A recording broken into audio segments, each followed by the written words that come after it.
전국 법관회의 그 결의안이 오늘 대법원에 전달됐습니다. 과연 양승태 대법원장은 요구사항을 받아들일까요? 또 이번 법관회의가 사법개혁의 단초가 될 수 있을지요? 이 문제와 관련해 세 분 모시고 말씀 나눠보도록 하겠습니다. 장윤선 오마이뉴스 기자 자리하셨습니다. 네, 안녕하세요. 예. 요즘 회사 자주 안 나가세요? 네. 여기 자주 나오셔갖고. 네. 예. 휴가 중입니다. 휴가 중이세요? 네. 연차 쓰고 있습니다. 투잡스. 투잡스? 예. 네. 휴가 중에도 일하고. 훌륭한 기자 아닙니까? 예. 돈도 많이 벌고. 자, 검찰개혁 원투펀치. 오늘 원펀치만 나오고 투펀치는 안 나왔어요. 이재화 변호사. 예, 안녕하세요. 이재화입니다. 이른바 서자 아니에요, 서자. 서초동 저승사자. 예, 검찰개혁이 아닌데 사법개혁은 다 아시나요? 예, 민변의 사법위원, 전 사법위원장입니다. 민변 회장 떨어지신 분. 사법위원회는 검찰개혁뿐만 아니라 법원개혁. 그렇죠. 이런 것도 이렇게 업무로 관장하고 있습니다. 이 법원개혁이 사실 국민들 관심이 좀 멀어져 있고 무엇을 해야 될지 잘 모르지만 무척 중요한 부분이죠. 국민들의 그 정보가 이제 접근이 안 돼서 그런 건데요. 사실상 이 제왕적 대통령제라 그러잖아요. 예. 대법원장은 대한민국에서 명실상부한 그 제왕입니다. 예, 알겠습니다. 그 말씀 계속 이어서 듣고요. 이정열 전 부장판사. 안녕하십니까. 예. 20년 넘게 있었죠. 다 따지면. 예, 그렇죠. 예. 22년 정도 되죠. 그리고 지금 법원에는 17년. 함께 사시는 분은 계속 판사 생활을 하고 계시고요. 예. 어제 그 회의에 나가셨나요? 네, 그런 걸로 알고 있습니다. 오, 그럼 100위 안에 든 거예요? 그렇게 등수 매긴 건지는 잘 모르겠는데. 어쨌든 센 거 아니에요. 별로. 대표자를 뽑혔는데 30명 중에. 뭐 어떤 연유인지는 전 잘 알지 못합니다. 같이 살면서 잘 모르신다. 보기가 뭔가 힘듭니다. 감추고 있는 것 같은데. 네. 예. 자, 어떻게 된 일인가요, 이게? 사실 언론에 처음 알려지게 된 것은 지난 3월 2일로 거슬러 올라갔는데요. 그때 이제 경향신문이 첫 보도를 했는데 이제 사건의 단초가 됐던 것은 지난 2월 20일 날 법원행정처의 선임관으로 발령받은 이모 판사가 있었는데 이 판사가 이판희예요? 이모 판사. 이씨성을 가진 판사님이 이름이 비슷합니다. 그래요? 그 승 안에 판자가 들어가지 않았나요? 말씀해 주세요. 그러면 실명 보도해도 되나요? 실명 굳이 비실명 할 건 없죠. 실명 보도하면 안 돼요. 굳이 할 거 없죠. 우리는 다 알고 있잖아요. 판사니까 이름 안에 판이 들어갔을 거고. 아니, 판사는 직함이기 때문에. 어찌됐든, 이 이모 판사님께서 그 모임의 그 간사를 맡고 있는 국제인권법연구회라는 그 법원에 전체 판사 2,900명 가운데 480여 명이 회원으로 가입되어 있는 이 모임이 이제 사법부 독립 그리고 이제 법관의 인사제도 개편에 대한 여론조사를 한 거예요. 판사님들 대상으로 해서 어떻게 바뀌는 게 사법부의 독립과 법관의 인사제도를 어떻게 바꾸는 게 좋겠냐라고 설문조사를 해서 그거를 밝히는 것을 3월 25일 날 하기로 했어요. 그게 연대 로스쿨하고 공동으로 조사한 여론조사인가요? 네, 그렇죠. 그래서 그거를 밝히는 자리를 하려고 했는데 고위법관이 이모 판사님께 일종의 외압을 행사하는 거죠. 이 행사를 축소해라. 라고 했고 그것에 대해서 부당한 지시를 받아들일 수 없다라고 사임을 하고 이제 그냥 지방법원 판사로 내려가셨거든요. 이제 그 이후로 법원 내부에서는 계속 이 문제가 부글부글 끓고 있었고 이른바 이제 진보 언론 중심으로 해서 관련된 보도가 계속 나오고 있었는데요. 그러니까 사법부 안에서 이를테면 뭐 룸살롱 판사 또 향응받은 판사 이 부분에 대해서는 징계도 제대로 안 하면서 실제로 법관의 독립과 사법부 독립을 위해서 뭔가 좀 해보자라고 하는 영역에 대해서는 계속 축소하는 것에 책임이 있는 거 아니냐. 특히 이제 당시에 비슷한 시기에 박근혜 정부 블랙리스트 파문이 있었을 때 판사도 블랙리스트가 있다. 그래서 관련해서 이것도 어떤 건지 조사가 필요한 거 아니냐라는 요구가 있었던 것이죠. 그래서 이제 그게 계속 되다가 이제 지난 19일 날 전체 판사 가운데 몇 분이 모였죠? 100여 분? 100명이요. 예, 100명이 딱 모여가지고 이 문제를 이제 쟁점화한 것이죠. 그러면서 이걸 가지고 일각에서는 판사 노조를 만들려고 하는 거 아니냐라고 이제 정치 쟁점으로 삼으려고 하고 있고, 이 판사들의 어떤 정당하고 반드시 해야 되는 법관의 독립 문제와 관련해서 법원 행정처가 계속 내부적으로 판을 흔들려고 하는 거 아니냐라는 것까지 지금 진도가 나와 있는 상황이고요. 관련해서 물론 임기가 8월에 끝나지만 양승태 대법원장을 그대로 두고 이 문제를 해결할 수 있는 거냐라는 관련된 논의도 좀 진척이 되고 있고요. 오늘 관련해서 이제 요구 사안을 냈는데 그것을 양승태 대법원장 그리고 법원행정처가 어떻게 받아들일지는 지금 그 의문으로 남아 있는 상황입니다. 이정열 변호사님, 전 판사님. 네. 이게 전국 법관회의 8년 만에 열렸다 그래요? 전국 법관회의라고 하는 게 그 어떻게 열리게 되었고 내용은 이제 있었는데 이렇게 구성이 100명이나 되는 구성원이 어떠한 자격으로 참여했으면 어떤 의미가 있는 건지, 그리고 이 법원이라고 하는 게 우리가 검찰은 하도 분탕질을 많이 하고 국민들에게 많이 노출이 되어 있거든요. 근데 법원은 잘 몰라요. 도대체 그 장막 뒤에서 무슨 일이 일어나고 있는지. 그리고 실질적으로 국민들이 잘 모르고 양심적이고 독립적인 판결을 하면 되는 거거든요. 근데 느닷없이 이렇게 그 소용돌이 치는 배경은 이제 좀 들었는데 그 법관회의 의미가 뭔지 일단 좀 한번 정리해 주셔야 될 것 같아요. 우선은 법관회의라는 것이 일단 판사들이 집단적으로 모이는 거죠. 이 판사도 공무원의 일종이기 때문에 집단적으로 모이게 되면은 국가공무원법 위반의 소지가 생깁니다. 집단행동 금지가 있으니까. 그래서 그것을 예외적으로 그 집단행동을 인정하려고 만들어 놓은 제도가 법원조직법상의 판사회의라는 제도고요. 그런데 이제 하나 다른 점은 지금 법원조직법상에 보면은 판사회의를 규정한 조문에 전국 대표 판사회의라는 건 없어요. 이건 그러니까 법률상의 조직은 아니에요. 다만 그런데 이게 워낙 전국적인 문제고 심대하고 중요한 문제이기 때문에 이것은 어느 한 군데에서 따로 논의를 할 그런 성질의 것도 아니고 전국에서 다 모여서 해야 되지 않느냐. 그래서 조금 전에 말씀하신 그 100명이라고 하는 것은 이 전국 대표 판사회의를 기획하고 처음에 성안했던 사람들이 아예 그냥 100명 정도로 하고 그다음에 각급 법원에 배치되어 있는 법관들의 인원수에 따라서 할당을 했어요.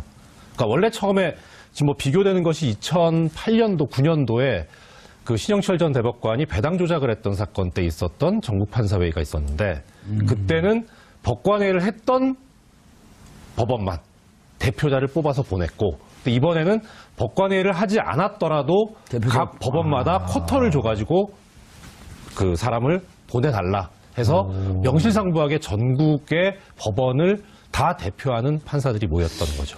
8년 이후에 최초라고 보기보다도 의미가 더 커졌네요. 그렇게 되면. 커졌죠. 그리고 그렇게 하게 된 이유는 2009년도에 있었던 전국 판사회의 때 그때 법원행정처가 주도를 했을 뿐만 아니라 개입을 해서 이번만 조용히 넘어가 달라.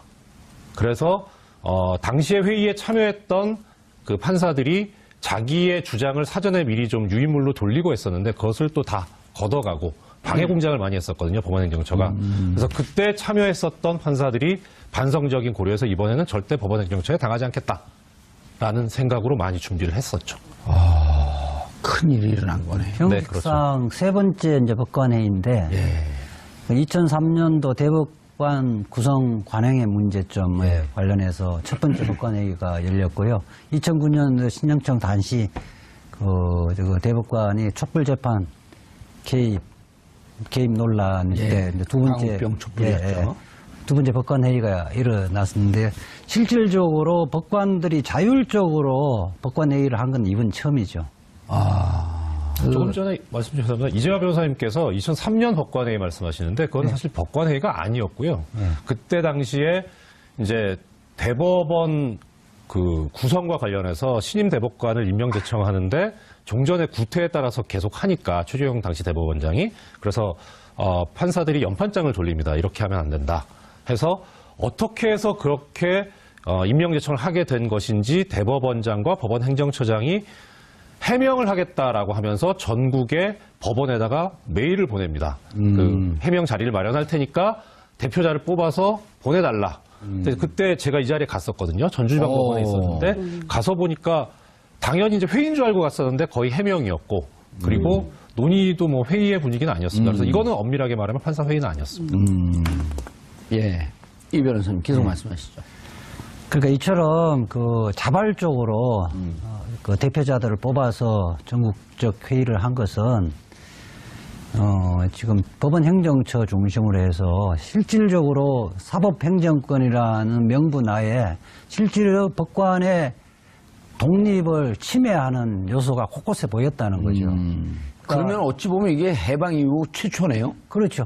그 해방 이후 최초이면 당군 이래 최초인데? 그런 셈이죠. 3월 25일 날 이제 국제인권법 연구회가 판사들 설문조사에서 발표했잖아요. 예. 거기 보면 약 90%의 판사들이 예. 사법행정권자, 뭐 대법원장, 뭐 법원행정처장을 사법행정권자라 그러는데 사법행정권자로 또 불이익을 받을까봐 그 염려돼서 재판을 제대로 못했다는 그런 여론조사가 결과가 나왔고요. 특히 45%에서 90%가 그렇게 찬성을 한 거예요? 그 실질적으로 영향을 받는다. 영향을 받는다. 독립이 안 된다는 거죠. 그리고 재판할 때. 하나 보충해드리자면 약간만요.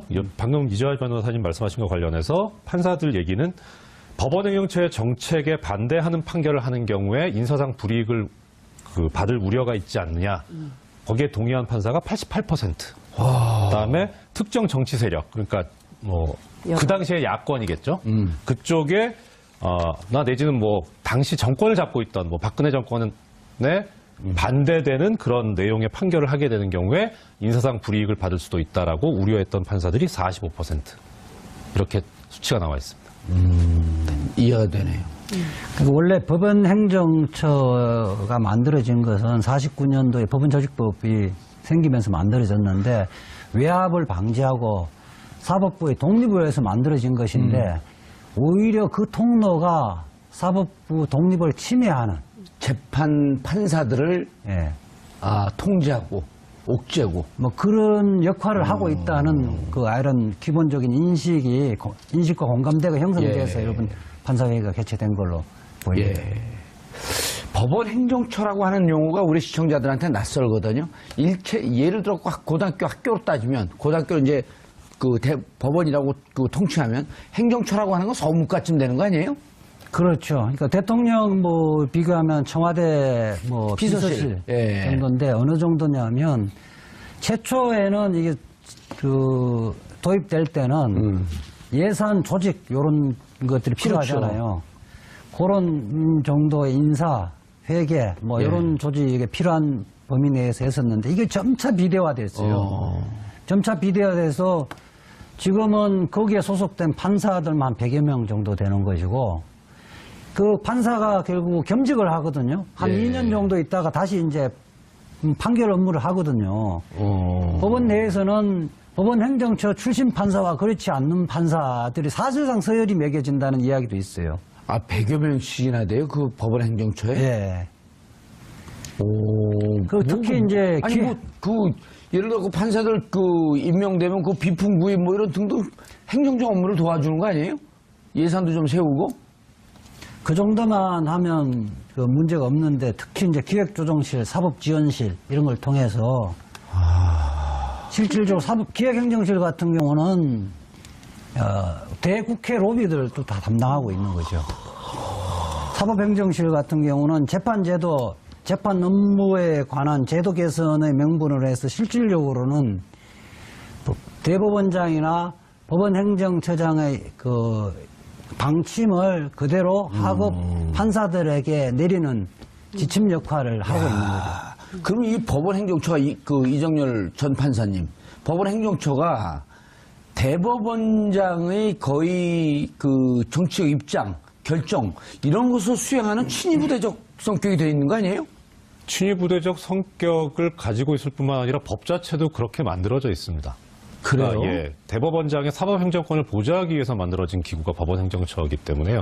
문제는 지금 이재화 변호사님 말씀하신 대로 그게 그야말로 보좌하는 정도에 그쳐야 되는데 너무 커져서 오히려 스스로가 권력기관화되고 권력집단화됐을 뿐만 아니라 법원행정처에 근무했거나 거쳐간 예. 판사들 같은 경우에는 뭐 그야말로 이제 앞으로 꽃길이 열렸다. 예. 나름대로 예. 에이스면서 나는 이제 그 출세가도를 달렸다. 그렇죠. 그래서 법원행정처에 들어갈 만한 그런 그 시기가 된 판사들 같은 경우는 법원행정처에 들어가고 싶어서 상당히 애를 쓰고 그 다음에 이제 근무하고 나온 사람들은 그 경력을 관리하기 위해서 또 애를 쓰고요.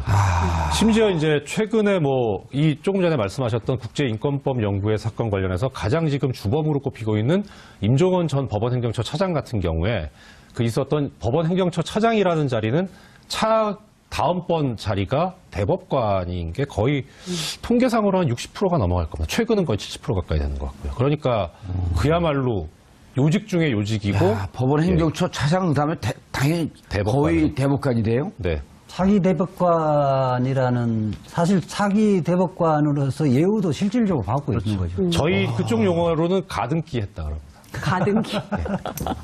대법관 가등기. 그 재미있는 그 이야기를 하자면 상고법원을 양승태 대법관이 임기 내에 수건의 사업으로 생각을 했었잖아요. 그렇죠. 이 뭐 토론회 특히 국회에서 토론을 하면 법원행정처 차장하고 그 기획조정실장 이런 사람은 반드시 참석합니다. 어떤 발언을 하는지. 그리고 그때 그 의원 입법 형식으로 발의하잖아요. 예. 정부 입법으로 발의하는 것이 아니라 각급 법원장을 동원해서 국회의원들 다 서명하도록 만들어 놓은 거죠. 그렇게 하고 실질적으로 패널들도 실질적으로 다 정해줘요. 그럴 뿐만 아니라 저는 춘천지방법원인 걸로 알고 있는데 아니 판사들 등산하는데 상고법원 실천을 위한 등산대회를 하는 건 난 참 보고 어이가 없더라고요. 판사들이 법원행정처 지시 하나로 주말에 상고법원을 말하자면 시행하기 위한 등산대회를 한다는 게 이게 말이 안 되는 거잖아요. 대국민 홍보를 위한 거죠. 달고. 그러니까 그게 이제 사법행정처의 남용의 전형적인 예죠. 완전 줄 세우게 하는 거 아닙니까? 판사들 그 중에 상고법원을 실질적으로 반대하는 평판사들은 훨씬 많을 텐데 물며 겨자 먹기로 그 서열별로 이렇게 줄 서서 등산을 하고 있다는 게 국민들이 이것을 알았다면 얼마나 법원의 판결을 얼마나 무시하겠어요. 이정을 판사님, 그 상고법원도 법원이 안고 있는 지금 큰 문제 중에 하나인데 간단한 설명을 좀 해주고 넘어가시죠. 이게 법원 얘기가 나오니까 예, 일단은 지금 그냥 대법관은 몇 명입니까? 대법관은 지금 14명. 14명. 예. 그런데 아시다시피 이제 대법원이 원래 이제 전원 합의체라 그래서 대법관 전원이 재판을 하는 경우가 원칙인데 이러면 이제 어떻게 할 수가 없잖아요. 너무 많아서. 그래서 부를 둬가지고 3명 내지 4명으로 구성되는, 그러니까 자릅니다. 이 14명의 일종의 조를 만드는 거죠. 그래서 그 조에서 구성되어 있는 대법관들이 의견이 일치되는 경우에는 전원 합의체에서 재판하지 않고 바로 끝낼 수 있는 그런 구조를 취하고 있어요. 주로 1, 2, 3, 4부에서 각 부에 3명씩 해서 12명. 예. 그다음에 법원 행정처장도 대법관, 재판을 하지 않는 그러니까 대법원장 해서 14명이 되는 거죠. 그렇죠. 예. 그런데 이것도 이제 전원합의체에서 다 못하니까 그렇게 편법으로 해놓은 건데 그렇게 해놨는데도 지금 감당할 수 없을 정도로 대법원의 사건들이 밀려오는 거예요. 그러니까 편법으로 생각을 한 것이 우리가 통상 생각하면 지방법원이 1심, 고등법원이 2심, 대법원이 3심이잖아요. 근데 고등법원에 상고법원을 둬가지고 이 3심의 기능을 고등법원에서 하게 하자는 거죠. 그러면은 이게 좀 어떤 차이가 있냐면 대법원의 사건이 많으면 당연히 대법관을 늘리면 되잖아요. 그렇죠. 그런데 대법관이 늘어나게 되면 희소 가치가 줄어들잖아요. 대법관의 권위가 좀 떨어진다. 그렇죠. 예. 그러니까 상고법원을 만들면 그러면 사건도 해결할 수 있고 그다음에 대법관들의 희소 가치도 유지할 수 있고. 기존의 14명의 대법관의 이 권위, 품격, 우리가 품격 시대인데. 이것도 유지하면서 그 밑에 고등법원과 대법원 사이에 중간 단계로 상고법원 하나 두자. 3심 제도로. 그리고 여기서 별로 중요하지 않은 재판은 여기서 하고 아주 중요한 재판은 뭐 시국 재판이라든지 그렇죠. 정치 재판이라든지 꼭 그런 건 아니고 예를 들어 판례를 바꿔야 된다. 뭐 하면은 그거는 상고법원에서 못 하니까 그거는 아예 대법원으로 보내고 상고법원이. 그리고 일반적인 기존 판례에 의해서 판결을 해야 될 것 같은 경우는 상고법원에서 하자. 네. 그 상고법원을 두자고 양승태 대법원장이 역점 사업이죠. 역점 사업이죠. 근데 안 대법원의 됐죠. 위상도 흐트러뜨리지 않을 뿐만 아니라 인사적체까지 해결할 수 있는. 오히려 대법원의 위상 더 올라가죠 이제. 그럴 수도 있죠. 우리 안 된 게 뭐 여러 가지 이유가 네. 있는데 예. 제가 이제 상고법원 설치에 가장 앞장서서 반대를 했죠. 무슨 위원회 위원장을 또 했나요? 대한변협의 상고심 개선 제도 개선위원회에서 위원으로 활동하면서 이재화 변호사가 안 된다 그러면 안 되는 거예요. 그건. 그 가장 큰 게 예. 국민들은 그 대법관으로부터 재판을 받고 싶어 하는 거예요. 예. 근데 지금은 대법관들이 골라서 자기가 중요하다 생각하는 부분만 판단하고 나머지는 상고법원에 보내는 거거든요. 예. 상고법원은 결국 또 다른 고등법원으로 국민들은 생각한다는 거예요.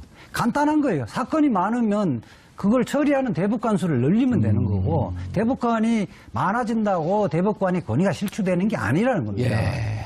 권위라는 것은 국민들의 올바른 재판을 신속하게 올바른 재판을 할 때만이 생기는 거지 숫자 갖고 이렇게 권위를 세우려는 것은 아주 이렇게 정근대적인 발상이라는 거예요. 저는 우리가 검찰개혁 굉장히 얘기하는데 법원개혁도 굉장히 중요한 게 정치인들도 과거에는 상당히 권위적이고 뭐 국회 안에 빨간 카펫이 있어서 빨간 카펫 혹시라도 잘못이라도 밟으면 엘리베이터도 따로 설치되어 있고 막 그랬잖아요. 국회의원 전용, 의원용 전용 엘리베이터가 있었고 막 카펫이 깔려 있었고 막 이랬었잖아요. 근데 그게 이제 권위주의의 상징이었기 때문에 그것을 다 뜯어내고 그리고 상당히 이제 일종의 문민화? 뭐 이렇게 평범한 그 민의의 전당으로 거듭나기 위해서 노력하는데 제일 그게 안 되는 영역이 법조 영역, 검찰과 법원이라고 생각하는데요. 근데 이것을 말씀하신 대로 뭐 어떤 측면에서는 양승태 대법원장 입장에서는 새로운 일자리 창출이라고 주장할 수도 있겠으나 그거는 국민들이 보기에는 사실은 상고법원이 왜 필요한가, 필요 없다 이렇게 생각할 수가 있는 거죠. 알겠습니다. 그런데 자 다시 이제 국제인권법 학회로 넘어가죠. 그래서 국제인권법 학회에서 이렇게 법원이 판사들이 법원 행정처나 대법원장의 영향을 받는다. 즉 독립적이고 주체적인 판단을 하기는 좀 어렵다. 라고 하는 거는 그냥 자기들 판단한 것만 된 게 아니고 구체적인 근거가 바로 우리 인권법 학회의 이런 내용들, 여론조사한 내용을 축소해라. 발표하지 마라. 여기까지가 지금 사건이 나온 거란 말이에요. 그 다음에 무슨 일이 있었나요, 또? 그래서 이것을 가지고 이제 축소를 하는 과정에서 어떤 일이 있었냐면, 참 좀 치사한 얘기긴 한데, 법원 내에 이제 이런 예규가 있어요. 내규가 지금 인권법 연구회잖아요. 판사들이 이제 학술 목적의 연구회에 가입을 할 수가 있는데, 원래 이 연구회라는 게 그야말로 공부를 위해서 만들어진 게 아니고요. 좀 오래된 얘기인데, 판사들이 처우가 안 좋다 하니까 봉급을 올려줄 수는 없고 대신에 이런 연구회 활동을 하면 거기에 예산 지원을 해주겠다. 이런 식으로 이제 편법으로 예산 지원을 하기 위해서 만들어 놓은 거예요. 그래서 처음에는 연구회 조직만 있고 연구회 활동을 안 했어요. 아주 초창기에는. 그런데 이제 새로 판사들이 들어오다 보니까 연구회 가입은 해야 되거든요. 가입은 했는데 가입도 안 하고, 가입을 하고 연구를 안 하니까 이상하잖아요. 판사들 양심에. 그래서 공부를 하자. 이렇게 된 거예요. 공부를 실제 했어요. 하다가 보니까 분야가 뭐 이제 인권법도 있고, 뭐 노동법도 있고, 세법, 상법, 뭐 여러 가지가 있거든요. 그러니까 이것도 재밌고 이것도 재밌으니까 여러 개를 하겠다. 하니까 이게 원래 예산을 주려고 만들어 놓은 건데 판사들이 중복 가입하게 되면 회원수가 늘어나잖아요. 1인당 얼마씩으로 나가거든요. 그러니까 중복 가입을 못하게 규정을 만들어 놓은 거예요. 돈이 들어가기 때문에. 그런데 지금 그게 유야무야 돼가지고 거의 다 중복 가입을 하고 있었거든요. 그러다가 이번에 국제인권법 연구회 문제가 나올 때 대법원에서 그 얘기를 들고 나오면서 중복 가입한 데 정리해라. 그리고 하나만 들어라. 정리하지 않으면 나중에 가입한 데를 탈퇴한 것으로 처리하겠다라고 했는데 인권법 연구회가 생긴 지가 제일 늦은 축에 속해요. 가장 최근에. 그렇죠. 그러니까 인권법 연구회 회원이 480명 있고 여기가 법원 행정처나 대법원장이 듣기에 불편한 혹은 보기에 불편한 여러 가지 활동을 하니 자, 2개, 3개 들어있는 거 다 정리하셔. 근데 판사들이 바쁘니까 정리할 시간도 없어. 또 어디 가서 이걸 뭐 그만두겠다 탈퇴원서를 쓰는 것도 아니고. 그렇죠. 그러니까 그럼 만약 너희들이 이렇게 바빠서 그렇게 못하게 되면 가장 최근에 든 예. 딱 지금은 그건 국제인권법 연구회 아니에요. 거의 그렇죠. 국제인권법 연구회를 탈퇴한 것을 간주해서 결과적으로 국제인권법 연구회 예산도 줄이고 사람 수도 줄이고. 줄이고 그 활동을 무력화시키겠다. 그렇죠. 그것을 아까 장 기자님 말씀하셨던 그 이모 판사한테 시켰어요. 너가 해라 그거를. 예, 그거 인수인계 받을 때 그것이 넘어온 거예요. 그것뿐만 아니라 하면서 이제 나온 얘기가 사법부에 블랙리스트 파일이 있는데 이것을 조금 더 인수인계 받고 그다음 거기 보충을 하라는 그런 업무 지시까지 받았다고 합니다. 그래서 거기서 문제가 있다라고 된 하는 거죠. 지시를 누구한테 받은 거예요, 이모 판사가? 그게 바로 그 임헌영 차장이라고. 여기에 관해서는 최근에 진상조사위원회에서 조사를 했는데 양형위원회 상임운영위원이었던 이규진 상임운영위원이 이규진이 나오더라고요. 했다고는 나옵니다. 예, 이규진이 이모 판사에게 블랙리스트가 있다. 뭐 그렇게까지 조사 결과 나온 건 아닌데 예. 이제 그 이모 판사나 그쪽의 주장은 그렇게 돼 있고요. 주장은 그렇게 하는데 이제 전 그 대법관을 이 위원장으로 해서 진상조사위원회에서는 그때 당시 법원행정처장이 그 부분에 컴퓨터 파일 여는 거에 동의를 안 해서 그거를 열어보지 않고 진상조사 결과를 발표를 한 거예요. 그렇죠. 그러니까 거기는 그 전 처장이 변명은 거기는 보안과 관련된 중요한 그 비밀이 있기 때문에 열을 수가 없다. 이렇게 해서 열지를 않았어요. 처장이에요, 차장이에요? 법원 행정처장이죠. 처장이요. 예. 임헌영이 처장이에요? 아니. 그 임종원은 차장이고 임종원. 그때 대법관인 그 법원행정처장 고영한 대법관이 처장이 거부를 했죠. 예, 거부를 했는데 그걸 사실은 그 핵심이 블랙리스트가 과연 말한 것 들은 것처럼 존재하는지를 조사를 해서 밝혀야 되는데 그 부분에 대해서는 배제를 하고 다른 사람 진술만 들어갖고 그 부분은 존재하는지를 판단 못하겠다 이렇게 이야기한 거예요. 근데 블랙리스트라는 게 뭡니까? 자기들에게 시키는 대로 판결을 하지 않는 사람들 리스트를 작성해 놓은 거 아니에요. 그게 실질적으로 인사에 영향을 미치는 거기 때문에 이게 문학의 블랙리스트하고 똑같은 겁니다.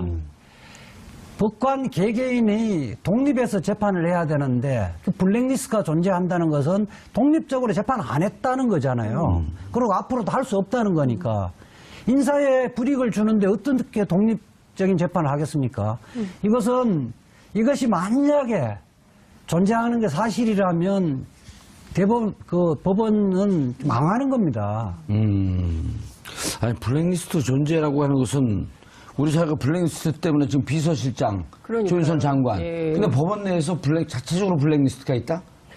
그러니까 철저한 진상규명이 필요한 것이죠. 그러니까 지금 핵심은 이런 것 같아요. 양승태 대법원장 혹은 또 양승태 대법원장이 아니더라도 그밖에 또 다른 대법원장을 중심으로 해서 그야말로 수직 서열화되어 있는 법원의 위계 구조가 있는 한 인사상 불이익 때문에 내가 인사상의 불이익이 우려되는데 제대로 된 판결 눈치 보게 되는 거고 자기 검열 끊임없이 하게 되는데 이러다 보면 양심에 반하는 판결을 할 수밖에 없는 상황이 되는 것이죠. 그러니까 이것에 대해서 더는 용인할 수 없다고 판단한 판사들이 자발적으로 새로운 제도 개혁이 필요하다, 법관의 독립이 필요하다, 사법 개혁해야 된다라고 요구하고 나선 것이기 때문에 이것이 제2의 사법 파동 이러면서 굉장히 큰 이슈로 부과되는데요.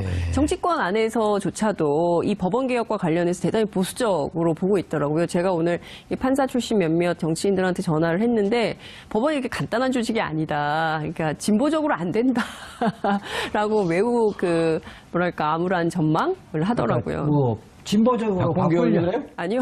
딴 사람, 왜 그러세요? 법원 조직을 보수적인 조직, 진보적인 조직을 바꾼다는 건 저는 있을 수 없는 건데. 비상식을 상식으로 돌리는 거 아니에요? 기본적으로 법관, 개개법관이 독립적으로 재판을 하도록 만들고 그 제도나 문화가 그것을 제어하는 것은 제거를 해야 되는 겁니다. 제거를 하지 않으면 국민들의 재판 청구권이 침해당하는 거거든요. 그럼요. 지금 블랙리스트가 존재한다는 것은 대법원장을 필두로 해서 위선에서 저 판사는 저 사람은 성골, 저 사람은 진고, 저 사람은 육두품 이렇게 정해놨다는 쟤한테 거 재판 주면 아닙니까? 안 돼. 쟤한테 재판 그렇죠. 주면 우리 입맛에 맞는 판결이 안 나와. 예. 이런 거 아니에요. 그리고 사실상 원세훈 그래요, 안 그래요? 그렇죠. 예. 원세훈 그 국정원장 그 공직선거법 위반 사건들도 사실은 1심 판사가 배당하는 것들도 사실은 국민들이 상당히 의혹을 제기 많이 했잖아요. 예. 그래서 그게- 1심에 원세훈 그 전 국정원장 판결을 보면 대표적이네요. 1심에서 국정법 위반. 예. 그러나 선거법 위반이 아니다. 예. 국정법 위반은 선거에 관여했기 때문에 위반된 거거든요. 그렇죠. 근데 선거법 위반 아니다? 예. 근데 이제 2심에서 뒤집힌 거 아니에요, 이게? 그렇죠. 좀 이제 양심적인 판사지. 아니, 나 예. 옷 벗을 때 됐으니까 해보려면 해봐. 그러고 선거법 유죄. 그 다음 국정법 무죄. 둘 다 유죄됐나요? 2심에서? 둘 다 유죄됐죠. 둘 다 유죄됐지. 그리고 대법원으로 넘어가니까 대법원에서 이상한 논리로 증거법 논리로 해서 다시 또 예, 선거법 유죄된 게 증거가 좀 불충분한 것 같으니 증거를 좀 꼼꼼히 살펴봐라. 예, 그렇게 이야기를 했었는데. 그리고 지금 2년 몇 개월 동안 아직 판결을 안 하고 있는 거예요. 고등법원에서. 예, 예. 그리고 1심에서 선거법을 무죄한 판사는 곧바로 고등법원 부장판사로 승진했죠. 그러니까 특히 야. 예컨대 이석기 내란음모 사건 이런 것 중요 사건도 예. 1심 재판부도 고등법원 재판부도 이 법원 행정처 라인 원래 경험을 했던 사람에게 배당을 한 그거는 법원에서는 말하자면 뺑뺑이 돌려서 했다 그러지만은 일반인들은 그렇게 생각을 하고 있다는 생각하지 거죠. 않죠. 중요 사건, 정치적이거나 사회적 파장이 큰 사건은 자신들이 치워서 믿는 네, 판사들한테 사실상 배당을 한다는 거죠. 이정열 부장판사님, 전 부장판사님. 지금 원세훈 전 국정원장 예를 드는 게 법원의 그 판사들의 판결의 독립성, 이거 침해했을 가능성, 아까 여론조사 결과 88%. 대법원장과 행정처의 입장과 반하는 판결을 낼 때 영향을 받는 것을 느낀다. 원세훈도 대표적인 케이스로 볼 수 있나요? 그렇죠. 그럼 그리고 잘 여기서 치웠네. 주의를 하셔야 될 게, 예. 그러니까 영향을 받는다라고 하는 게 우리가 지금까지 생각해온 사법권, 사법부, 법원, 법관, 재판, 독립 관련한 이 외화 압력 이런 것이 외부 압력이라고 생각하잖아요. 예전엔 맞았어요. 근데 지금 외부 압력은 없어요. 정치권의 압력을 얘기하는 거네요. 그렇죠. 정치권이든 옛날에는- 정부든. 예. 박정희 정권 시절에 이게 권력의 압력, 예. 정치 권력의 압력. 예. 그건 없어졌다. 예. 근데 지금 문제는 내부의 압력인 거예요. 그러니까 그렇게 해서 지금 조금 전에 이재화 변호사님 말씀하신 대로 원세훈 국정원장 1심 무죄 선고했더니 바로 차관급인 고등법원 부장판사로 그대로 승진합니다. 그리고 거기에 대해서 하도 기가 막히니까 그 어느 부장판사 한 사람이 내부 게시판에 글을 씁니다. 이거 지로기마의 판결이다. 고등법원 부장판사가 그렇게 중요하냐. 기록이만은 뭐예요? 사슴을 가르치면서 말이라고 말이라고, 얘기한다. 예. 그 블라디미르 도사성을- 정유라가 타는 그런 말. 예. 좀. 지역의 판결이라고 비판을 했었죠. 예. 그래서 기록이만, 이제 알겠네. 징계를 하죠. 지록이마라고 그러니까 했던 그런 판사들. 말을 했다고 징계를 합니다. 그렇게 이제 인사권, 보직권, 징계권을 양승태에서 남용을 하는 거죠. 이해가 안 되는 말을 탄 사람도 구속영장 기각을 하면서 말을 했다고 징계를 해요. 그리고 나서 이제 또 이재화 변호사님 말씀하신 대로 대법원에서 파기환송돼서 돌아와서 고등법원에서 계속 묵혀져 있는 2년 6개월 동안 묵은지예요. 그렇죠. 계속 묵히고 있는 거예요. 아예 재판을 안 합니다. 아예 제대로. 재판 안 해. 예. 그 부장판사 떠났잖아요. 떠났죠. 그 정권 바뀌었잖아요. 네. 그럼 헤이진제. 모르죠. 그러니까 지금 이게 아니, 패널이 갖고 모르는 걸 잘난 아니. 척하면서 모르죠. 그 사람이 지금 그러니까 이게 어떤 영향이나 외압이나 이게 문제가 아니라 예. 판사들 자체가 이제 그런 오랫동안 암흑기를 거쳐오다 보니까 알아서 스스로 된다. 순치되거나 변화가 돼버린 거예요. 끊임없는 그러니까 예, 자기가 누가 시켜서 끼 된 게 아니라 그러니까 거기에서 정의롭게 저항하는 이정열 판사나 서기호 판사 이런 분들은 나오고 에이 그거로서 나 나간다. 빼주세요. 저는 빼주세요. 그러니까 가장 법관 아니 제 얘기가 맞아요 안 맞아요. 그러니까 거기서 저항하고 하고 싶은 사람 저항을 해도 찍히니까 못 있는 거 아니에요. 사실은 사실대로 얘기하는 사람들은. 제 얘기라서 참 정말 그런데 그럼 자신이 정의롭다 생각 안 하는 거예요? 아니 정의는 됐고요. 그러니까 이제 인사 같은 경우에 제가 울산에 1년 있다가 그다음에 창원에서 2년 넘게 있었거든요. 예. 그러니까 계속 지방만 보내요. 아. 그러니까 왜 윤석열 검사 지금 네. 중앙지검장 뭐 그렇죠. 대구, 예. 대전 이렇게 보내버리듯이. 근데 정의롭지 않은 판사라고 하면 불의한 판사인데 불의한 판사를 왜 지방으로 돌릴까요? 아니 뭐 이정열 판사님에 대해서는 국민들이 다 알고 있기 때문에 정의롭다고. 그럼요. 예. 그러니까 이 방송에도 출연하실 수 있는 거 닭가슴 아니에요? 짬뽕 그거 아무나 할 수 있는 게 아니에요. 그건 아이디어도 좋은 거예요. 아 그래요? 그러면 지금 문제점도 그렇지만은 앞으로 개선점에 대해서 우리 방송에 이야기해야 되지 않겠습니까? 아니 이렇게 지금 문제점이 더 많이 안 나왔어. 조금 더 나와야 돼요. 방송에 대한 개선점이죠. 아니야. 근데 아니 사실은 저는 이제 한 19년 변호사 하면서 예. 그 외부 압력은 그 이전 판사님 그래서 말씀하셨던 그 내부의 압력이라고 하는 게 더 위험해요. 그러니까 그 제가 얘기를 좀 한 해야 돼. 예를 예. 하나 드릴 예. 텐데요. 지방법원 같은 경우는 판사가 형사재판을 하잖아요. 예. 법원장이 직접 노골적으로 이야기하는 건 없습니다. 근데 수석부장을 통해서 간접적으로 이거 보니까 내 사건을 보니까 이거는 구속시킬 것이 아니고 불구속 재판을 하도록 충분한 것 같은데 예. 이렇게 이야기해요. 수석부장은 바로 부장판사하고는 좀 가깝잖아요. 은근히 법원장이 이야기를 암시하는 이야기를 해요. 그럼 실질적으로 이게 구속을 시켰다가 얼마 있다가 보석을 해줘요. 이런 경우 실제 많다는 거예요. 보석은 판사의 권한인가? 그렇죠.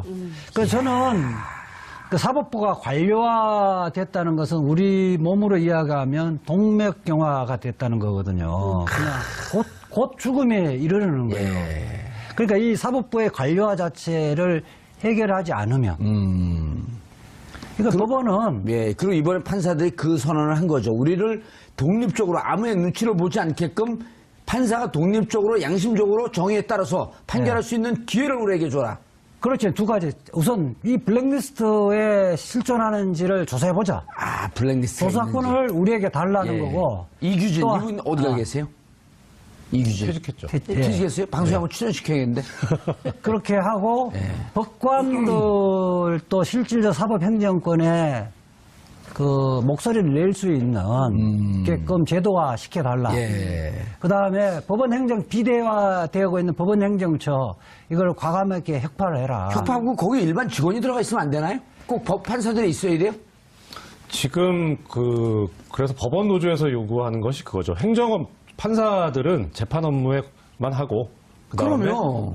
행정 업무는 그 일반 법원 공무원한테 맡기라는 것이 이제 법원 노조의 요구고요. 근데 이게 뭐 이론적으로 이념적으로는 행정 업무니까 판사는 재판하고 이게 맞는데 결국 이게 이제 오다 보니까 법원 행정처가 대법원장의 친위 부대 친위 조직이 돼 버렸기 때문에 그렇게 됐죠. 그렇죠. 그래서 그 달콤한 유혹을 놓을 수가 없는 거죠. 아니죠. 이제 그 양승태 대법원장이 만약 블랙리스트가 있으면은 양승태 대법원장도 자유로울 수 없으니 이건 그 검찰 수사감이에요. 블랙리스트가 있으면. 왜냐면 블랙리스트로 구속된 사람이 여러 대 있어요. 그리고 거기서 블랙리스트 대책회의 하면 돼요. 자기들끼리 구속시켜놓고. 문학의 블랙리스트보다 사법부의 더 심각한 거죠. 더 심각한 거죠. 다만 이제 양승태 대법원장이 2년 임기가 2개월밖에 안 남았으니 차기 대법원장이 들어올 때는 이런 부분에 대해서 개혁의 의지가 있는 분이 들어가야 되는 거죠. 그리고 지금 100명 있다 그랬잖아요. 판사가 필요하다고 한다면 법률적 지식이나 이런 것 때문에 필요하다고 한다면 한 10명 내지 15명 정도 최소한은 남겨두고 나머지 법원 행정 그 직원으로 일반인들로 들어가면 될 거 아니에요? 그렇죠. 충분히 그래도 남죠. 예산 전문가들, 그다음 인사 전문가들 이런 분들이 있어야죠. 판사들이 사실 뭘 알아요? 그럼 저한테 그러세요. 검찰 모르는 건 맞는데 아무리 그래도 검찰의 가장 문제가 이제 법무부의 탈검찰화라고 이야기하잖아요. 그렇죠. 탈검찰화. 법원 행정 조직도 필요한 부분에 최소화시키고 탈판사화를 주장하는 게 탈판사와 전문화 주장하는 것이 지금 이제 국제인권법 학회의 주장이기도 하죠. 법원 행정처의 탈판사화. 그다음 전문화. 근데 지금 보직 관리하기 위해서 한 2년 있다가 다시 나오거든요. 그러니까 2년 갖고 전문성을 가질 수가 없어요. 아니 지난번에 우리 검찰개혁 얘기할 때 똑같은 논리로 작용하는 겁니다. 검찰개혁 얘기할 때 예를 들어서 그 비자 담당하는 국제모 담당하는 노동모 담당하는 이런 거 검사들이 잘 모르잖아요. 그냥 자기들 보직 관리하기 위해서 그 법무부 들어갔다 오는 거거든요. 여기도 마찬가지로 그 법원에서 행정조직에서 행정고시가 따로 있어요. 근데 여기도 법무부하고 마찬가지로 실국장들은 다 판사가 다 장악하고 있어요. 네, 발나. 열이 오르니까 이제 재밌게. 네, 근데 지금 대한민국은 민주정부고 삼권 분립의 국가이잖아요. 근데 양승태 대법원장이 박근혜 정부와 코드를 맞추면서 실제로 평판사들 혹은 또 부장판사들을 대상으로 해서 블랙리스트를 만들어서 관리를 했다면 그 자체로 이거는 불법적 요소가 있는 것이고 본인 스스로도 물러날 수밖에 없는 처지에 놓이는 거 아닌가 싶거든요. 근데 지금 정치권에서 슬슬 흘러나오는 얘기를 종합해보면 임기가 2달밖에 남지 않았는데 그런 분을 뭐 굳이 나가라고 해야 되느냐라는 이야기가 나오거든요. 그렇지만 실제로 이 문제가 쟁점이 되어 있고 구체적으로 제대로 조사조차도 안 된 거잖아요. 컴퓨터도 열어보지 않고 그냥 조사를 덮은 케이스이기 때문에 실제로 누가 어떤 방식으로 블랙리스트를 만들어서 판사들을 관리했다라는 것이 빨리 조사에 착수를 해야 되는 것이고요. 착수해서 결과가 나오면 그에 대해서는 양승태 대법원장이 책임을 져야 된다. 아니 이렇게 이정열 부장판사님, 전 부장판사님, 그분이 갔더니 컴퓨터가 먹통이었다는 거 아니에요? 깡통 컴퓨터였다는 거. 예. 예. 그리고 여기에 전에 무슨 자료가 있었냐? 다니면서 다 이 USB로 복사를 해봤다는 거 아니에요? 네, 그렇죠. 복사를 해봤는데 그러다 보니까 대법원에서 너 뭐 이상한 짓을 하고 다니냐? 그러니까 이번에 판사회의 할 때도 이게 쟁점이 됐었잖아요. 그렇죠. 원래대로 복원을 시켜라. 거기 뭐가 있었는지. 네. 다 그렇죠. 찾자 이거를. 네. 그거 관련해서 이제 좀 의문스러운 것이 그거예요. 왜 아까 말씀하셨잖아요. 법원행정처장이 보안 자료가 있을 수 있기 때문에 이것은 조사할 수 없다. 공개할 수 없다.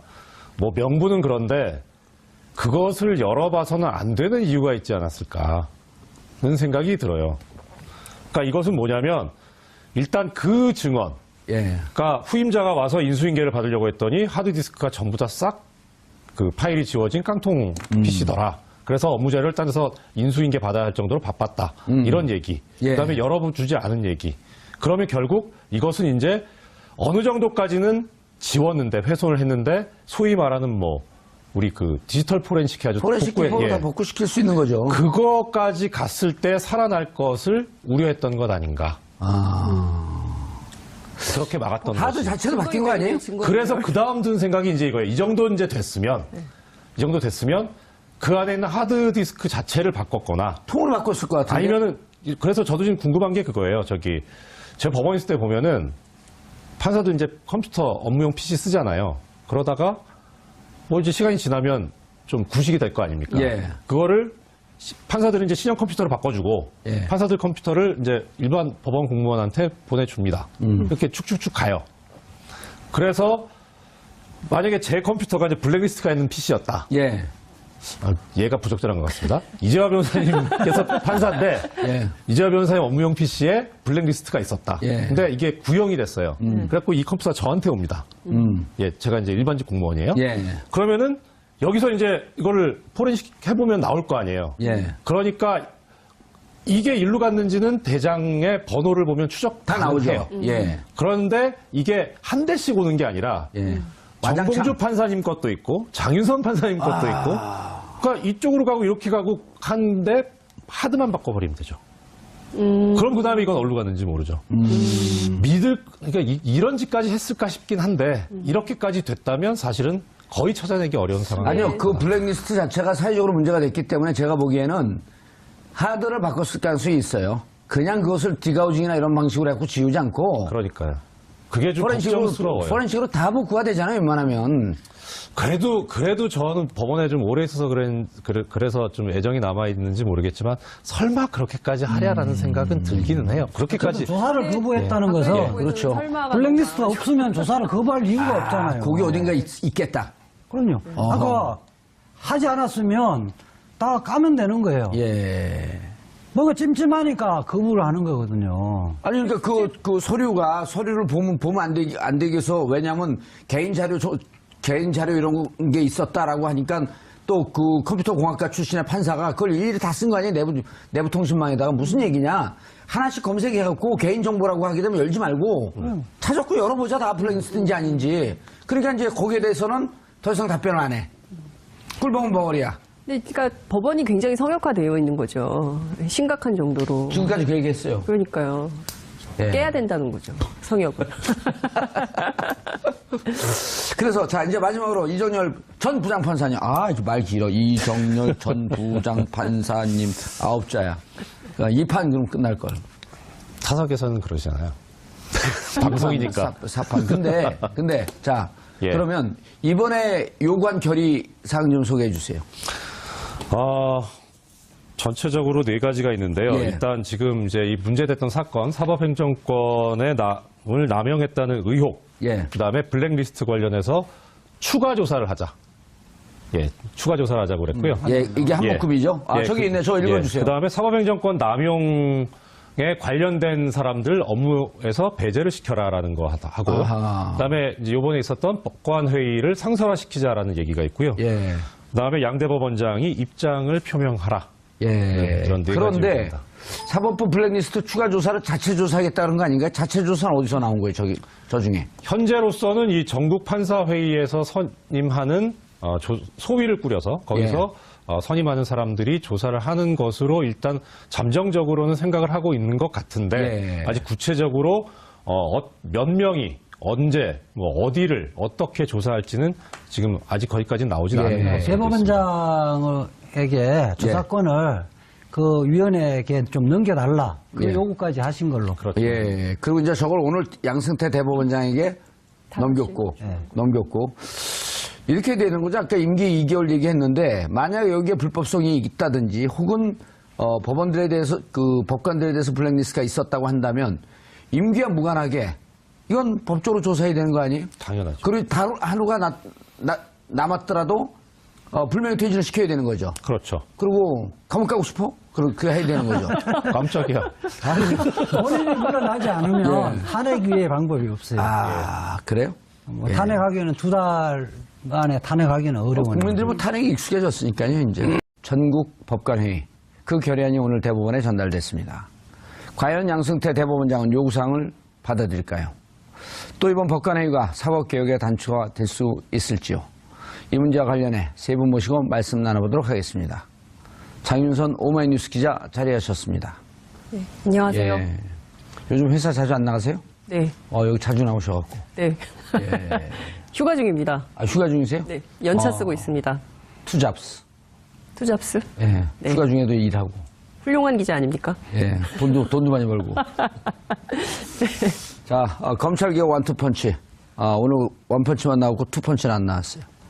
이자 변호사. 예, 안녕하세요. 이주호입니다. 이른바 서자 아니에요, 서자. 서초동 저승사자. 예, 검찰개혁이 아닌데 사법개혁은 다 아시나요? 예, 민변의 전 사법위원장입니다. 민변 회장 떨어지신 분.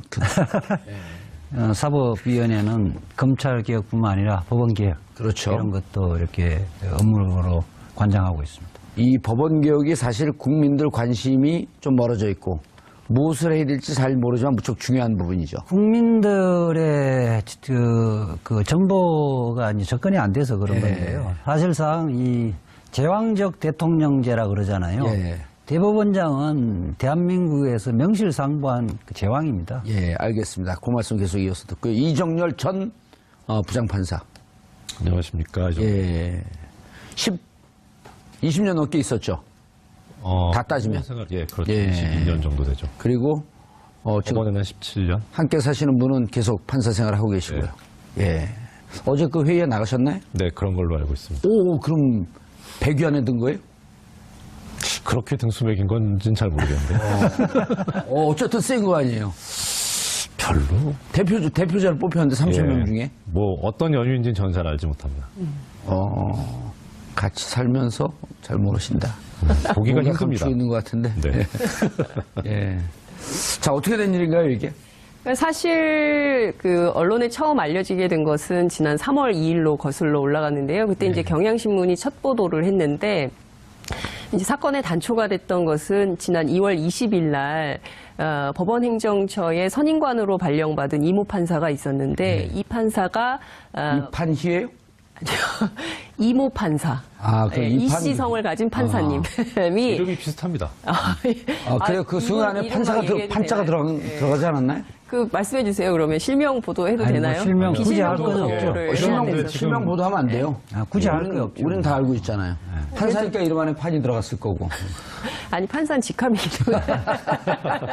어찌됐든 이 이모 판사님께서 그 모임의 그 간사를 맡고 있는 국제인권법연구회라는 그 법원에 예. 전체 판사 2,900명 가운데 480여 명이 회원으로 가입되어 있는 이 모임이 예. 그 이제 사법부 독립 그리고 이제 법관의 인사제도 개편에 대한 여론조사를 한 거예요. 예. 판사님들 대상으로 해서 어떻게 바뀌는 게 사법부의 독립과 법관의 인사제도를 어떻게 바꾸는 게 좋겠냐라고 설문조사를 해서 그거를 밝히는 것을 3월 25일 날 하기로 했어요. 그게 연대 로스쿨하고 공동으로 조사한 여론조사인가요? 네, 그렇죠. 그래서 그거를 밝히는 자리를 하려고 했는데 고위법관이 이모 판사님께 네. 일종의 외압을 행사하는 거죠. 이 행사를 축소해라. 라고 했고 그것에 대해서 부당한 지시를 받아들일 수 없다라고 사임을 하고 이제 그냥 지방법원 판사로 내려가셨거든요. 이제 그 이후로 법원 내부에서는 계속 이 문제가 부글부글 끓고 있었고 이른바 이제 진보 언론 중심으로 해서 관련된 보도가 계속 나오고 있었는데요. 그러니까 사법부 안에서 이를테면 뭐 룸살롱 판사 또 향응받은 판사 이 부분에 대해서는 징계도 제대로 안 하면서 실제로 법관의 독립과 사법부 독립을 위해서 뭔가 좀 해보자라고 하는 영역에 대해서는 계속 축소하는 것에 책임이 있는 거 아니냐. 특히 이제 당시에 비슷한 시기에 박근혜 정부 블랙리스트 파문이 있었을 때 판사도 블랙리스트가 있다. 그래서 관련해서 이것도 어떤 건지 조사가 필요한 거 아니냐라는 요구가 있었던 것이죠. 그래서 이제 그게 계속 되다가 이제 지난 19일 날 전체 판사 가운데 몇 분이 모였죠?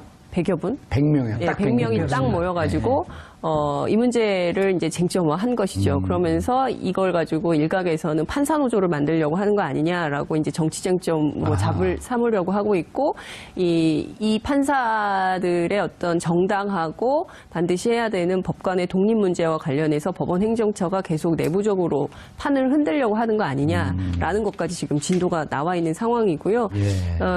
관련해서 물론 임기가 8월에 끝나지만 양승태 대법원장을 그대로 두고 이 문제를 해결할 수 있는 거냐라는 관련된 논의도 좀 진척이 되고 있고요. 오늘 관련해서 이제 요구 사안을 냈는데 그것을 양승태 대법원장 그리고 법원행정처가 어떻게 받아들일지는 지금 그 의문으로 남아 있는 상황입니다.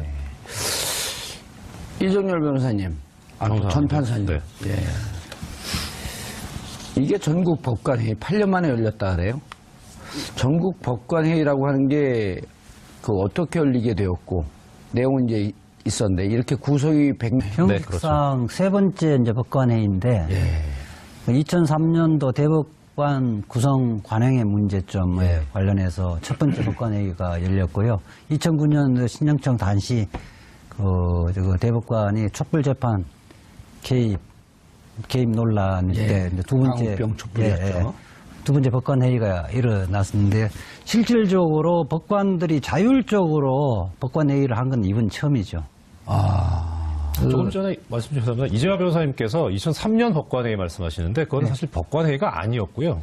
그때 당시에 이제 대법원 그 구성과 관련해서 신임 대법관을 임명 제청하는데 종전의 구태에 따라서 계속 하니까 최재형 당시 대법원장이 그래서 판사들이 연판장을 돌립니다. 이렇게 하면 안 된다. 해서 어떻게 해서 그렇게 임명 제청을 하게 된 것인지 대법원장과 법원행정처장이 해명을 하겠다라고 하면서 전국의 법원에다가 메일을 보냅니다. 그 해명 자리를 마련할 테니까 대표자를 뽑아서 보내달라. 그때 제가 이 자리에 갔었거든요. 전주지방법원에 있었는데 가서 보니까 당연히 이제 회의인 줄 알고 갔었는데 거의 해명이었고 그리고 논의도 뭐 회의의 분위기는 아니었습니다. 그래서 이거는 엄밀하게 말하면 판사 회의는 아니었습니다. 이 변호사님 계속 말씀하시죠. 그러니까 이처럼 그 자발적으로 그 대표자들을 뽑아서 전국적 회의를 한 것은 지금 법원 행정처 중심으로 해서 실질적으로 사법행정권이라는 명분 하에 실질적 법관의 독립을 침해하는 요소가 곳곳에 보였다는 거죠. 그러면 어찌 보면 이게 해방 이후 최초네요. 그렇죠. 그 해방 이후 최초면 당군 이래 최초인데. 그런 셈이죠. 3월 25일 날 이제 국제인권법 연구회가 판사들 설문조사에서 발표했잖아요. 거기 보면 약 90%의 판사들이 사법행정권자, 뭐 대법원장, 뭐 법원행정처장을 사법행정권자라 그러는데 사법행정권자로 또 불이익을 받을까봐 그 염려돼서 재판을 제대로 못했다는 그런 여론조사 결과가 나왔고요. 특히 45%에서 90%가 그렇게 찬성을 한 거예요? 그 실질적으로 영향을 받는다. 영향을 받는다. 독립이 안 된다는 거죠. 재판할 그리고 때. 하나 보충해드리자면 잠깐만요. 방금 이재화 변호사님 말씀하신 것 관련해서 판사들 얘기는 법원행정처의 정책에 반대하는 판결을 하는 경우에 인사상 불이익을 받을 우려가 있지 않느냐. 거기에 동의한 판사가 88%. 그다음에 특정 정치 세력, 그러니까 뭐 그 당시에 야권이겠죠. 그쪽에 나 내지는 뭐 당시 정권을 잡고 있던 뭐 박근혜 정권은 명이나 되는 구성원이 어떤 자격으로 참여했으면 어떤 의미가 있는 건지. 그리고 이 법원이라고 하는 게 우리가 검찰은 하도 분탕질을 많이 했고 국민들에게 많이 노출이 되어 있거든요. 근데 법원은 잘 몰라요. 도대체 그 장막 뒤에서 무슨 일이 일어나고 있는지. 그리고 실질적으로 국민들이 잘 모르고 양심적이고 독립적인 그 판결을 하면 되는 거거든요. 근데 느닷없이 이렇게 그 소용돌이 치는 배경은 이제 좀 들었는데 그 법관회의 의미가 뭔지 일단 좀 한번 정리를 해주셔야 될 것 같아요. 우선은 법관회의라는 것이 일단 판사들이 집단적으로 모이는 거죠. 예. 이 판사도 공무원의 일종이기 때문에 집단적으로 모이게 되면은 국가공무원법 위반의 소지가 생깁니다. 집단행동금지가 있으니까. 그래서 그것을 예외적으로 그 집단행동을 인정하려고 만들어 놓은 제도가 법원조직법상의 판사회의라는 제도고요. 그런데 이제 하나 다른 점은 지금 법원조직법상에 보면은 판사회의를 규정한 조문에 전국 대표 판사회라는 건 없어요. 이건 그러니까 법률상의 조직은 아니에요. 다만 그런데 이게 워낙 전국적인 문제고 심대하고 중요한 문제이기 때문에 이것은 어느 한 군데에서 따로 논의를 할 그런 성질의 것도 아니고 전국에서 다 모여서 해야 되지 않느냐. 그래서 조금 전에 말씀하신 그 100명이라고 하는 것은 이 전국 대표 판사회의를 기획하고 처음에 성안했던 사람들이 아예 그냥 100명 정도로 하고 그다음에 각급 법원에 배치되어 있는 법관들의 인원수에 따라서 할당을 했어요. 그러니까 원래 처음에 지금 뭐 비교되는 것이 2008년도, 9년도에 그 신영철 전 대법관이 배당 조작을 했던 사건 때 있었던 전국판사회의가 있었는데 그때는 법관회의를 했던 법원만 대표자를 뽑아서 보냈고 근데 이번에는 법관회의를 하지 않았더라도 각 법원마다 쿼터를 줘가지고 그 사람을 보내달라 해서 명실상부하게 전국의 법원을 다 대표하는 판사들이 모였던 거죠. 8년 이후에 최초라고 보기보다도 의미가 더 커졌네요. 그렇게 되면. 커졌죠. 그리고 그렇게 하게 된 이유는 2009년도에 있었던 전국 판사회의 때 그때 법원행정처가 주도를 했을 뿐만 아니라 개입을 해서 이번만 조용히 넘어가 달라. 그래서 당시에 회의에 참여했던 그 판사들이 자기의 주장을 사전에 미리 좀 유인물로 돌리고 했었는데 그것을 또 다 걷어가고 방해 공작을 많이 했었거든요. 법원행정처가. 그래서 그때 참여했었던 판사들이 반성적인 고려에서 이번에는 절대 법원행정처에 당하지 않겠다라는 생각으로 많이 준비를 했었죠. 큰일이 일어난 거네. 네, 반대되는 그런 내용의 판결을 하게 되는 경우에 인사상 불이익을 받을 수도 있다라고 우려했던 판사들이 45% 이렇게 수치가 나와 있습니다. 이해가 되네요. 그러니까 원래 법원행정처가 만들어진 것은 49년도에 법원조직법이 생기면서 만들어졌는데 외압을 방지하고 사법부의 독립을 위해서 만들어진 것인데 오히려 그 통로가 사법부 독립을 침해하는 재판 판사들을 통제하고 옥죄고 뭐 그런 역할을 하고 있다는 그 이런 기본적인 인식과 공감대가 형성돼서 여러분 판사회의가 개최된 걸로 보입니다. 법원 행정처라고 하는 용어가 우리 시청자들한테 낯설거든요. 예를 들어 고등학교 학교로 따지면 고등학교 이제 그 법원이라고 그 통칭하면 행정처라고 하는 건 서무과쯤 되는 거 아니에요? 그렇죠. 그러니까 대통령 뭐 비교하면 청와대 뭐 비서실 정도인데 어느 정도냐면 최초에는 이게 그 도입될 때는 예산 조직 이런 것들이 필요하잖아요. 그런 정도의 인사, 회계 뭐 이런 조직에 필요한 범위 내에서 했었는데 이게 점차 비대화됐어요. 점차 비대화돼서 지금은 거기에 소속된 판사들만 한 100여 명 정도 되는 것이고 그 판사가 결국 겸직을 하거든요. 한 예. 2년 정도 있다가 다시 이제 판결 업무를 하거든요. 법원 내에서는 법원 행정처 출신 판사와 그렇지 않는 판사들이 사실상 서열이 매겨진다는 이야기도 있어요. 아, 100여 명씩이나 돼요? 그 법원 행정처에? 예. 오. 그 특히 이제 아니, 예를 들어 그 판사들 임명되면 그 비품구입 뭐 이런 등등 행정적 업무를 도와주는 거 아니에요? 예산도 좀 세우고? 그 정도만 하면 그 문제가 없는데 특히 이제 기획조정실, 사법지원실 이런 걸 통해서 실질적으로 기획행정실 같은 경우는 대국회 로비들도 다 담당하고 있는 거죠. 사법행정실 같은 경우는 재판제도, 재판 업무에 관한 제도 개선의 명분으로 해서 실질적으로는 대법원장이나 법원행정처장의 그 방침을 그대로 하급 판사들에게 내리는 지침 역할을 하고 있는 거죠. 그럼 이 법원 행정처가 이정열 전 판사님, 법원 행정처가 대법원장의 거의 그 정치적 입장, 결정 이런 것을 수행하는 친위부대적 성격이 되어 있는 거 아니에요? 친위부대적 성격을 가지고 있을 뿐만 아니라 법 자체도 그렇게 만들어져 있습니다. 그래요? 그러니까, 예, 대법원